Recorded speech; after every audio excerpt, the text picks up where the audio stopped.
Get ready to be amazed. I am going to show you how to transform your Scrappy 9 patch into a beautiful no-waste Flying Geese block. You are going to love this, and you are going to want to make this right away. This is a super simple Scrappy method that will just clear out your pile before you know it. I'm Lea Louise from Inspired Quilting by Lea Louise, and I want you to grab your fabrics, your fat quarters, your charm squares, your layer cakes, your scraps. Everything can work in this, and we are going to put them together into some gorgeous Scrappy 9 patches, and then I'm going to show you how to turn that into no-waste Flying Geese blocks. They're gorgeous, they're wonderful, and you are going to love this. So let's go ahead and get started. I can't wait to show you. Before we get into this, I want to show you how beautiful these blocks are. I love this, and putting them in a quilt is going to be fantastic. So I'm just going to do a quick run through so you can see what they look like. Oh my goodness, look at these. And you can see I did put the blue consistently in the corner. Sometimes it blends it a little more. That, could be good or bad, but I'm okay with it. I like the fact that there's that consistent little point in there. And look at these. Oh my goodness. Aren't these colors wonderful? And all the prints. And I really like my elements from the, from Art Gallery Fabrics. I think those work in here too, because a lot of the colors are very, very similar. And oh, here's a pretty one. You probably saw this if you watched the last video. This is one of the training ones that I did in the tutorial. And oh, look, isn't that pretty? Oh my goodness, I just love these. And this one, look at those dots. They're fantastic with the pretty white flowers in the middle. And then this one, whoa, does that make a statement? That red is just bright and bold. And it's just fabulous. So this is where we're going. Let me get you started now. We'll start from the beginning, and I'll show you what we're making. I've been collecting fabric for months to make this quilt. I originally made a Flying Geese quilt for Christmas, and I loved how it turned out. And I wanted to do it again, but in some really bright summer colors. And so I had a bunch of pieces that I'd been working on other projects, and I bought these 2 bundles. Oh my goodness, it's been at least 4 or 5 months ago. And this is all K-facet prints, and they're fat quarters, and this is from the Art Gallery Fabrics, and it's their elements. It's just a lot of different little designs and all sorts of colors. And then I have a similar collection in fuchsia with those same kind of prints. I have some charm squares, I have some yardage, I have some fat quarters. This was left over from a bundle that I had. And you may remember that blue quilt with the stars that I made. Oh my gosh, it was so pretty. I used a lot of these different blues, and these are the ones that are left over from that quilt. So I'm putting everything to good use, and I'm really excited about getting started. The fun part is going to be deciding which to pair up with which, because with the Flying Goose that you're going to have 2 different fabrics in a single block. So where I have, there's like, I don't want to say monochromatic, but that's a good background fabric. So I could, pair up something like this, or I kind of like mixing up some bright colors so there's more contrast and do something like that. Or if you come into, here we go, like this one. Oh my gosh, there's some great contrast. So there's a lot of options in here, and I'm excited to dig in and see what I can pull together. I intentionally haven't gotten into these fat quarters because I wanted to save them for this particular project. And now that it's finally here, I'm so excited to get started.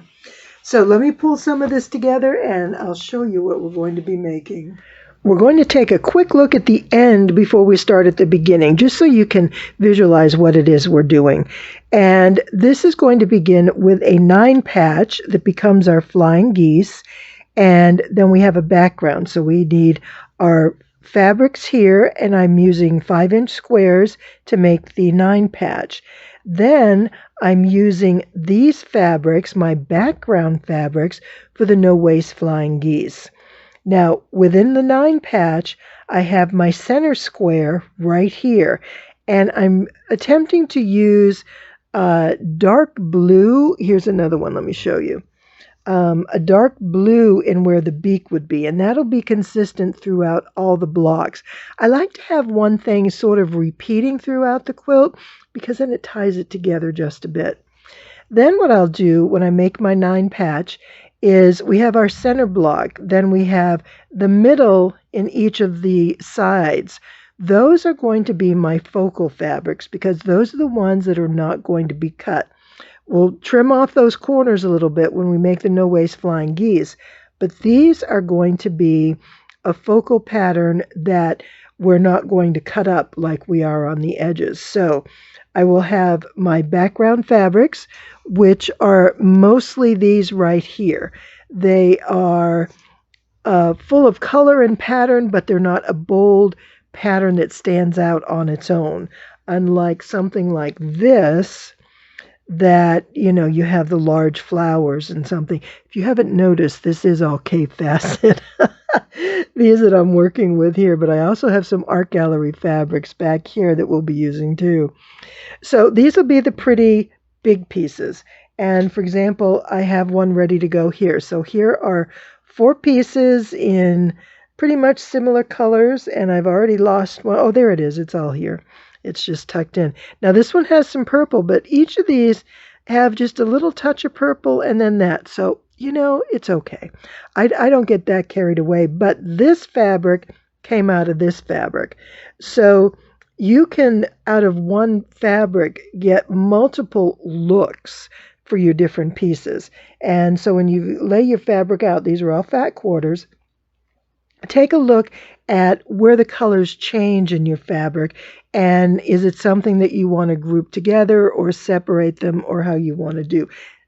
Fabric is my whole thing with quilting. I spend a lot of time looking at the fabric, selecting it, combining it, deciding how I want to put it in there. That may not be how you quilt, so whatever draws your focus, that's where you need to spend your time initially in figuring out where you're going with something really scrappy like this. So my 9 patch, I've got my center squares, that'll be my point. Then I have 4 of my focal fabrics that will go in the top center of each of these 9 patch sides. And then in the 4 corners, I'm going to put these kind of background overall prints like this and like this. It's not one thing that stands out. There's a lot of different things going on. And that's where some of these are going to come in because there's some great colors, something like this. And so these little pieces will sort of scatter around through the quilt and carry the color of all the different fabrics and the patterns so that we have a really nice look as it's all joined together. So the first thing is cutting fabric. And like I said, just about everything I have begins with a fat quarter. And so I am going to cut my fat quarter into 5-inch pieces, into 5-inch squares. And then, I also have some layer cakes. And I'm going to use a lot of this in the quilt too, in this quilt, because it's a 10-inch square. I can easily cut it into 5 inches, and I will get a lot of use out of that. So here I am. Let me go ahead and get some pieces cut, and we'll start laying out our 9 patches. This block is a lot of fun, and the steps are very easy, and I just want to break it down for you. There is a video that I did just before this that shows extensive detail on each of these steps, and I will link that up above. This is a quick overview just so you recall how it's done, and we'll go from there. So the first thing we start with is a 9 patch, and this center square is going to be what carries through all the Flying Geese. So we're going to take this 9 patch, we're going to add some background, just like we do with a no waste Flying Geese, and then we're going to have 4 individual Flying Geese blocks. Now when I do this, I just make sure I press like we normally would with a 9 patch. So we have nesting seams, and I do that all the way across. I press everything in various directions in an easy way. So everything's going in as much the same way as possible, because that just makes it easy. Now when I have my 9 patch, I'm ready to do my no waste Flying Geese. So these are 5-inch squares, and this currently measures 14 inches. And what I need to make in order to do the no waste Flying Geese, I need to cut, not make, I need to cut 4 squares that measure 7 3/8 inches. So as I do that, then I also need to make sure I have my diagonal line from corner to corner, just like this. And I use ink, especially on these darker ones, so I can see it. And only because my white chalk pencil is out of chalk. So there we are. This is going to be my background. And I picked this because I think it'll be fun as a background. It'll play off these lighter dots and these dots, and it just sort of ties it together. Now, we have 4. So we have 1 and 2 and 3 and 4. The first 2 blocks that go down, I'm going to trim 1 corner. This is important because it is going to perfect my beak of the Flying Geese, so I don't have any little extra pieces folding over, laying over. I find with the no waste Flying Geese, if you're not exactly on point with your dimensions, you can end up with some extra overhang outside the corner. And again, that previous video shows you all that. So what I'm going to show you is we have our 2 right here. I have the lines drawn corner to corner, and I put this on my mat, lining the lines up with the grid. Now, what I'm going to do is cut off 3/8 inch from this corner. So I am going to take, let's see, I want to make sure you can see this. There we go. So we have 1, 2, and 3/8. So it's just 1 line short of 1/2 inch. And we want to go more than the 1/4 inch because we need to get the dog ear. So when you've made half square triangles, you know we always get those little points on the end, right? And that's what we're removing. But we're only removing it in the center because that's the only place where it's a problem. Now, as I'm lining this up on the line, I make sure I'm at 3/8 on each side. That way I don't skew my triangle and cut too much in the wrong direction. And so I make sure that I have 3/8 right here and 3/8 on each side. And once I get there, we are golden. And then I'm just going to cut that off. Now, that little bit really does make a difference. And it was an aggravating point for me until I figured out exactly what was going on and why I was having that problem. But it trims out that excess in the middle so that you're like pre-trimming your corners before you sew, and you don't have to worry about them later. And then what we do is we put our squares down. You know, remember the no waste Flying Geese? We put 2 down first. We're going to sew down one way and back the other. And I do everything 1 block at a time. In this particular, like with my 9 patches, I'll just sew. With this, I'm going to sew this, and then I'm going to put the blocks together. Only because I want to do it when they're all in one pile, and that way I'm not digging through looking, oh, where's that extra block for this one?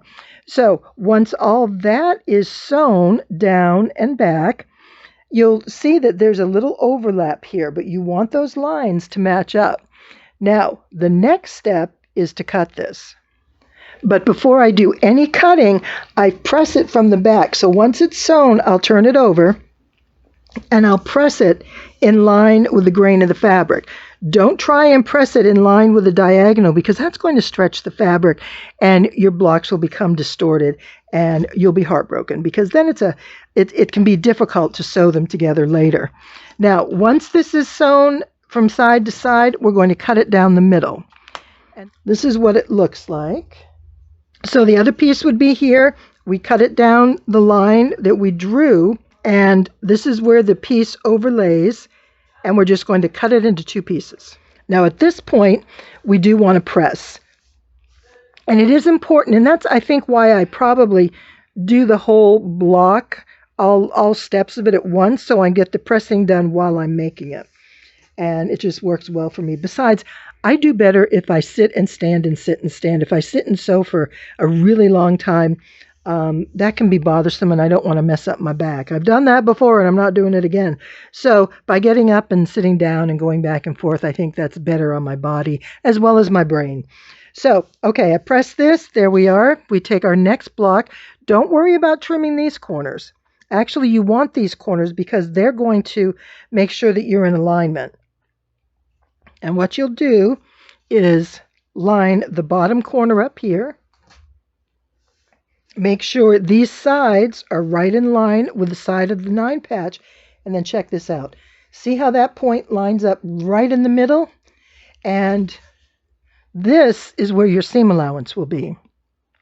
This will be your 1/4 inch from here all the way down. Turn around, come back up, and then here's your seam allowance on the other side. So when this all lays out and everything's pressed and square and just exactly how we need it, it's going to lay out for you, and you know exactly what you need to do. Now again, we sew both sides and we cut down the middle, and we get a piece that looks like this. And so, let's see, let me get this block. So this is this one right here. Okay, so I cut it down the middle, and this is what I have. And we're finished. That's the final edition. So we'll have 2 of these pieces. We'll have one half and the other half. And then what we'll do is both sides. And once you press this out, you get a beautiful Flying Geese block. Look at these. Aren't they wonderful? I love the colors. I love these fabrics.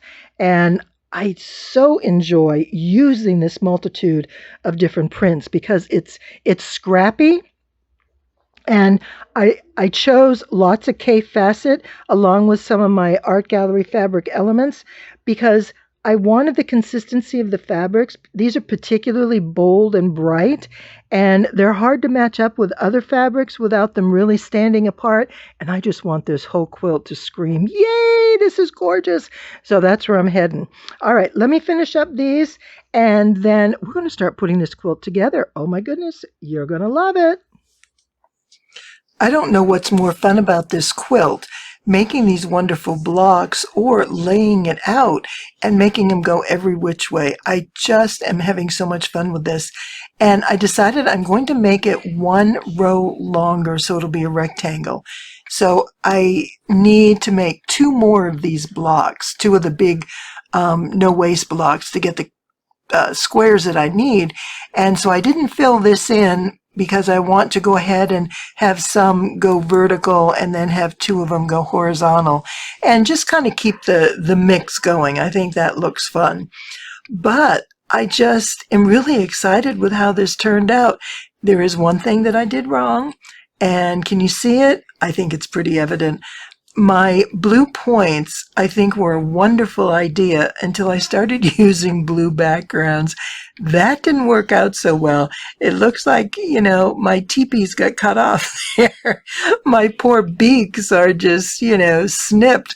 But overall, it looks wonderful, and I think it's fun. And that's, I mean, this isn't a quilt that's going to hang on the wall that somebody's going to go, wait, what happened? It's just about looking up close at the fabrics. They're beautiful. And I just love this scrappy look. It's just fantastic. And you can do so much with it. So I hope you love this. This has been great fun for me, and I've enjoyed it a lot, and I'm especially happy to be sharing it with you.